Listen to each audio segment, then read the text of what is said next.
بسم الله الرحمن الرحيم. مشاهدينا الكرام، السلام عليكم ورحمة الله وبركاته، وأهلا بحضراتكم في لقاء متجدد من برنامج قوارير.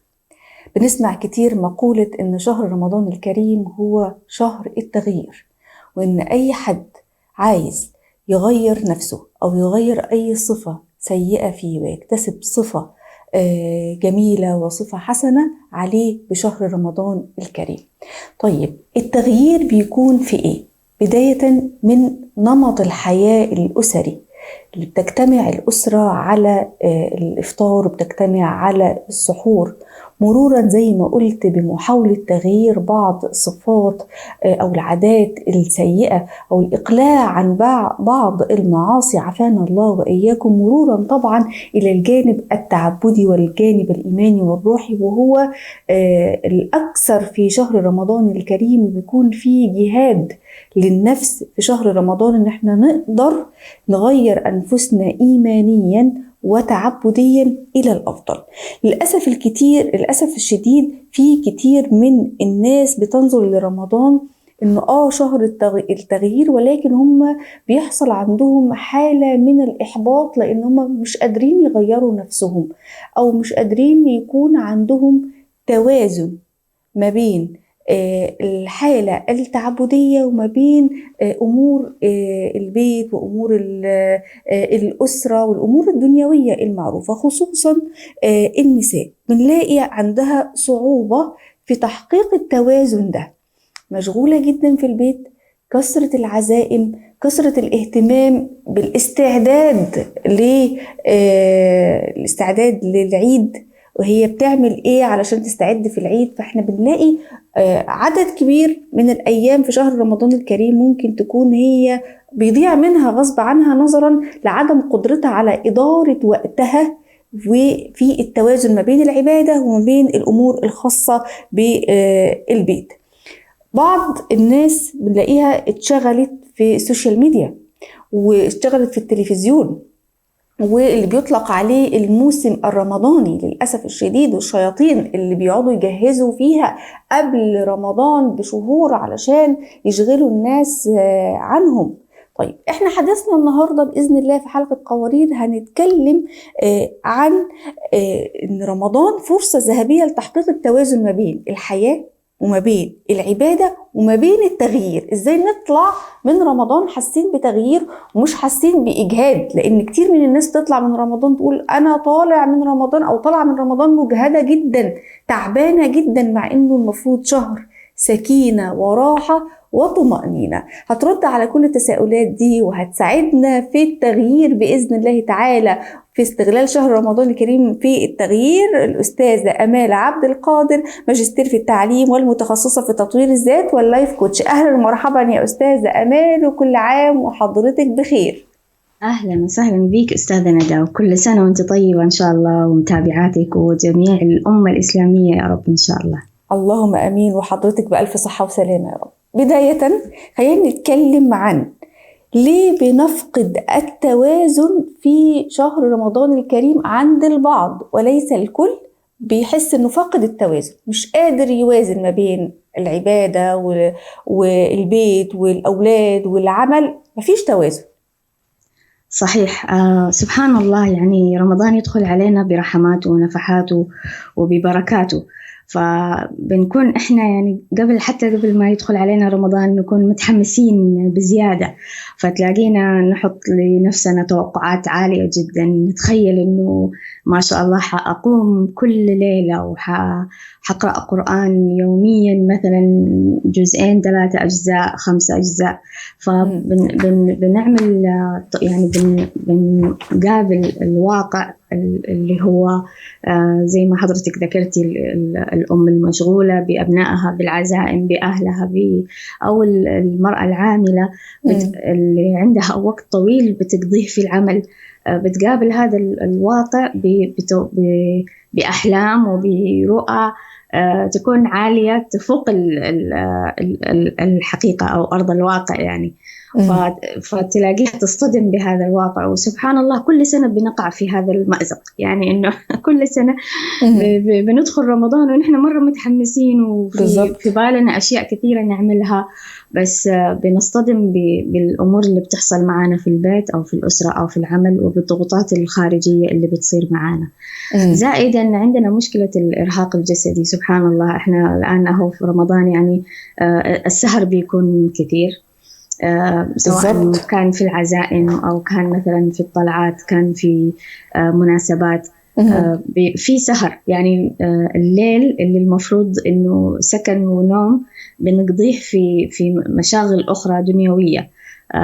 حتى في الكثير بيضطر مثلا إنه يغير ساعات عمله للمساء، إنه عشان إيش مثلا بتجهد في النهار لأنه بتكون صايمة أو بتكون عندها مثلا مشاغل أخرى أو تكون ما شبعت نوم، فبتلاقيها تنام مثلا النهار.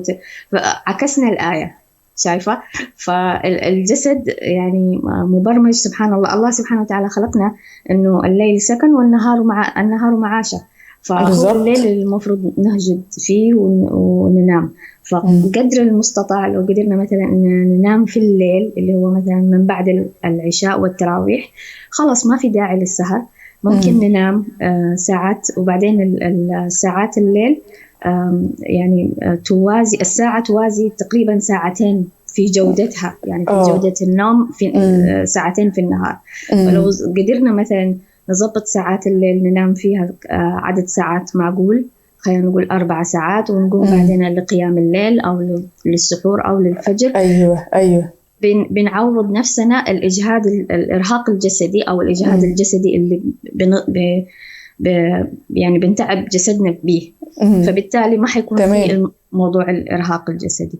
تمام. نعم. طيب إحنا أوقات كتير بنشعر بالتقصير في شهر رمضان، وبنبقى حاسين لا احنا كان في صورة رسمينها في ذهننا زي ما حضرتك قلتي وداخلين بيها شهر رمضان، ولكن بنلاقي في المقابل الواقع غير اللي انا كنت عامل حسابه، وغير حتى الجدول اللي انا كنت عاملاه علشان انضبط عليه، وحالة من الارهاق الشديد. أكيد في أخطاء إحنا بنقع فيها علشان يحصل النتيجة دي اللي هي التقصير. خلينا نتكلم عن أبرز الأخطاء دي علشان نقدر نتجنبها. نعم، في عندنا مشكلة اللي هو الخلط بين العادة والعبادة. الآن بحكم العادة الأم بتقوم بتعمل بتلف السمبوسة، بتحشي المحشي، بتطبخ، بتحضر الأكل وبتجهد نفسها فيه بحكم العادة. فلو استحضرت النية في إنها تقوم عشان تدخل المطبخ وتعمل وتشتغل، فهنا تحولت العادة إلى عبادة. فوقتها اللي بتقضيه في المطبخ أصبح فيه عبادة الآن، مأجورة عليه على حتى لو هي طلعت تعبانة، فالتعب ده هي مأجورة عليه بإذن الله تعالى. بالضبط. هنا الآن ضبطنا موضوع هذه واحدة من العادات. نفس الشيء عادة مثلا النوم هذا حاجة من الحاجات. فسبحان الله حتى بعض السلف يعني بيذكروا إنه يحتسب نومته عند الله سبحانه وتعالى. فليش؟ لأنه لما أجي أنام قبل ما أنام أنوي إنه النومة هذه حتعينني على العبادة بعدين لما أصحى مثلا، أو عشان أقدر أتقوى بيها على قيام الليل. بالضبط، شايفة كيف؟ فهنا حولت الحاجة الإنسانية اللي فيها اللي هي النوم إلى عبادة، وهكذا. فلو قدرنا نحول المفاهيم هذه حنقدر إيش نوازن، أو حنقدر نفهم إحنا ليه ما يعني حنقدر نستوعب نفسنا بطريقة فيها طبطبة على النفس. يعني ما أجلد ذاتي كثير إنه بيروح قاعد يضيع مني رمضان وأنا ما قاعدة أعمل حاجة، وأضيع في متاهات الحياة وما قاعدة ألتزم بعبادات أو فإيش. بالإضافة إلى الجدول اللي أنا حاطاه مثلا، اللي هو يكون جدول معقول، يعني يكون جدول مفهوم، يعني ما أشطح في خيالي بالظبط. يعني احطه بأحلام. على قدر قدراتي، بلاش ان انا اعلي سقف القدرات والطموحات، علشان لما مش بأديها انا بأصاب بإحباط وخيبة امل. أيوة، لا شعوريا لما أجي أنا أصاب بالإحباط بشو اسمه بتقل عزيمتي في العمل الصالح، في العبادة، في الذكر، بتقل عزيمتي. راحت مني 10 أيام، هيا دحين إيش استفدت؟ أيوة. ودخلنا في العشر الأواخر، هيا شوفي، وأنا لسه ما جبت مثلا ملابس العيد للأولاد، ولسه حامل فسبحان الله، هذه كلها من وساوس الشيطان. بيوسوس، بيوزك، بيقول لك أنت ما حتلحقي، راح عليكي وما في فايدة منك. فهنا نستعيذ من الشيطان الرجيم، ونبدأ بأننا نطبطب على نفسنا، ونحول الأشياء الصغيرة، العادات الصغيرة اللي إحنا بنعملها، أو الحاجة الإنسانية، الأكل، الشرب، كل هذه نحولها إلى نستحضر فيها النية، إنما الأعمال بالنيات، فإن شاء الله نكون مأجورين على النوايا دي. طيب خلينا ننتقل مع حضرتك لنقطة مهمة جدا جدا، خصوصا في شهر رمضان، وهي كيفية إدارة الوقت بذكاء. للأسف كتير من السيدات وكتير حتى من البنات ما بيعرفوش يديروا الوقت. بتتفاجئ الوقت سرقني، الوقت عدى بسرعة وما حسيتش، سواء ممكن تلاقيها ما لحقتش أصلا تحضر الفطار، ما لحقتش توازن ما بين بيتها وعباداتها وما بين أمورها الحياتية، نظرا لعدم قدرتها على إدارة وقتها. إزاي نقدر ندير وقتنا في رمضان بذكاء علشان يحصل التوازن؟ جميل، سؤال جدا مهم وفي الصميم. سبحان الله، في هذه الأيام المباركة يبغى لنا بس نركز ما هو الأهم، نشتغل على الأهم فالمهم. يعني نشوف إيش أهم شيء بالنسبة لي. مثلا بالنسبة لوحدة حيكون أهم شيء العمل، يعني بطبيعة حالتها الاجتماعية. واحدة تانية بالنسبة لها العائلة، أخرى بالنسبة لها الصحة، لأنه عندها بعض المشاكل مثلا، أو إنها بتعاني من أشياء معينة. فأشوف أنا إيش الأهم بالنسبة لي، ورجاء لا نغتر بالأشياء اللي بنشوفها في السوشيال ميديا أو في التلفزيون. فلو جاتني واحدة مثلا، حتى لو يعني حتى أنا مثلا كمثال، لو أنا جيتك اليوم قاعدة أقول لك شوفي إذا أنت اهتمي بصحتك أكثر وما إلى ذلك، واحدة في العشرينات بالنسبة لها موضوع الصحة ما شاء الله تبارك الله قد لا يكون بديك الأهمية، شايفة؟ واحدة تانية لا، ممكن هو أهم. فاسمعي الكلام اللي بتشوفيه مناسب ليكي وانتقيه، واعملي بالأشياء اللي تناسبك. يعني لا تنجرفي وراء الأدوات التسويقية اللي بنشوفها على طول على مدار الساعة في جميع وسائل التواصل الاجتماعي للأسف. نعم. فشوفي إيش الأهم بالنسبة لك أنت، مو بالنسبة لأختك أو لوالدتك أو لصاحبتك جارتك، لا، بالنسبة لك إيش الأهم. هل العبادة أهم؟ هل العائلة أهم؟ هل الصحة أهم؟ وما إلى ذلك.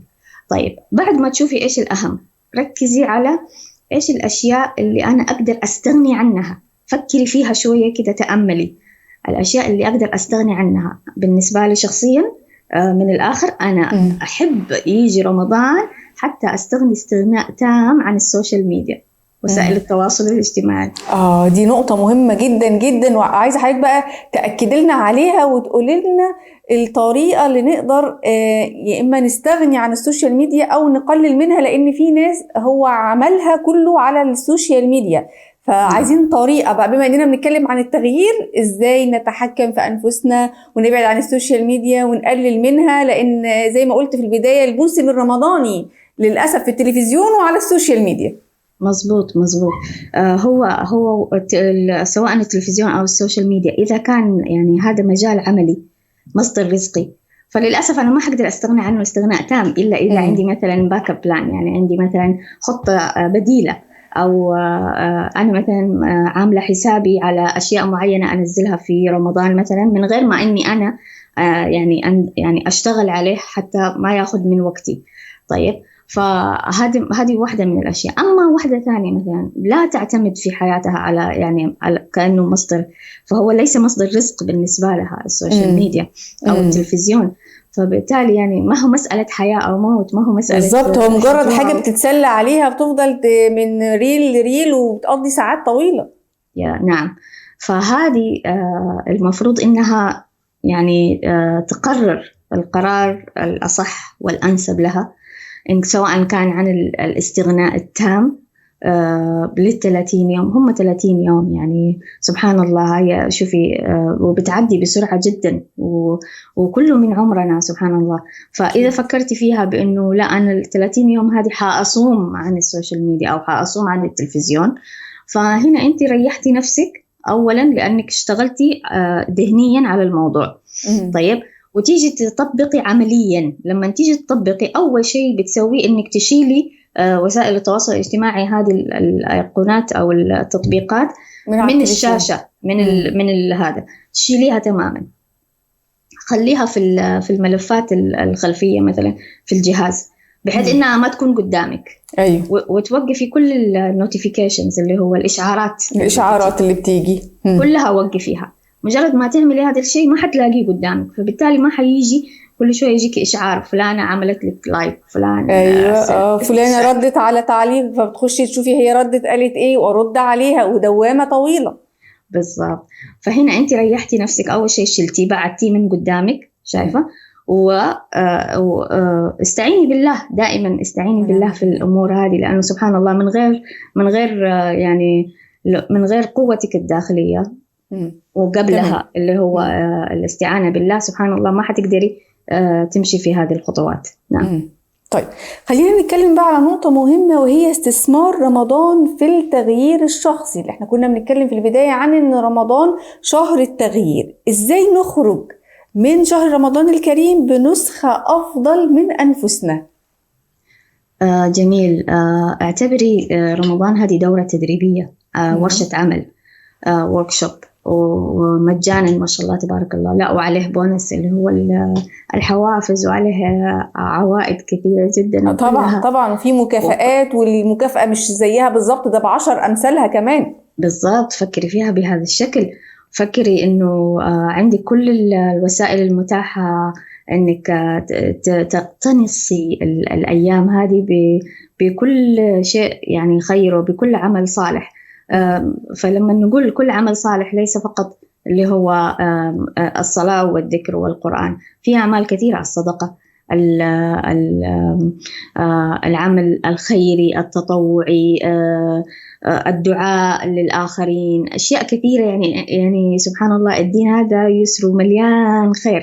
فدوري على السنن اللي غالبا يعني اللي بتكون شوية منسية، أو جدديها، يعني حاولي إنك تعملي بيها.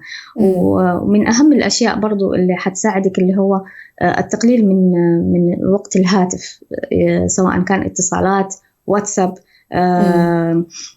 قبل شوية كنا نتكلم عن السوشيال ميديا، الواتساب برضو نفس الشيء، الواتساب والجروبات والكلام مع الأصدقاء، الجروبات. أي مجموعة حاسة إنك أنت ممكن تطلعي منها وما حيفيدك وجودك في المجموعة هذه، اطلعي على طول. يعني في مجموعات، في عندي رسالة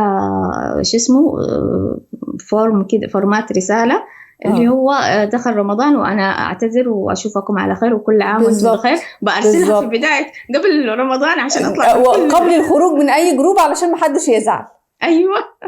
وهذه عادتي السنوية، ويعني كلام لطيف كده، والسلام عليكم. انتهينا بالضبط، وقفلنا الباب ده. بالضبط.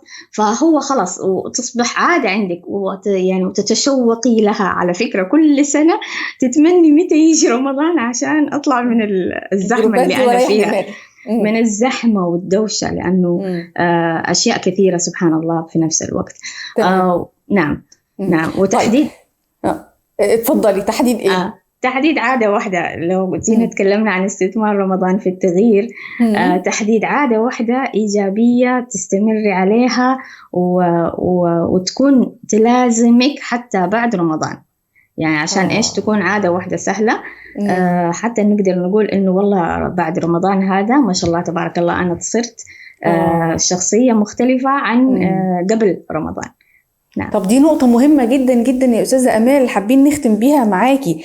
إزاي نحافظ على العادات الإيجابية اللي احنا إن شاء الله نكتسبها خلال هذا الشهر الكريم ونفضل مستمرين عليها بعد رمضان، وأعطينا بعض الخطوات العملية علشان أبني الشخصية دي تكون شخصية يعني بناءة، شخصية قوية، شخصية فيها كل حاجة جميلة برضو، والاستمرار عليها بعد شهر رمضان. لأن كتير مننا بيقع في خطأ إنه خلال رمضان أخلاقه جميلة، مش عصبي، جميلة هادية وكل حاجة حلوة جدا، بعد رمضان بتلاقي فيه تحول. ايه يا جماعة، ما احنا كنا كويسين، لا احنا ما قدرناش نستمر على كل عادة أو صفة إيجابية بعد رمضان، أو للأسف الشديد اللي بيقلع عن بعض المعاصي في رمضان زي التدخين وغيرها، أو الكذب، أو الألفاظ البذيئة بعد رمضان مباشرة، ليلة العيد الصبح تلاقيه بيرجع ليها. فازاي بقى بخطوات عملية نقدر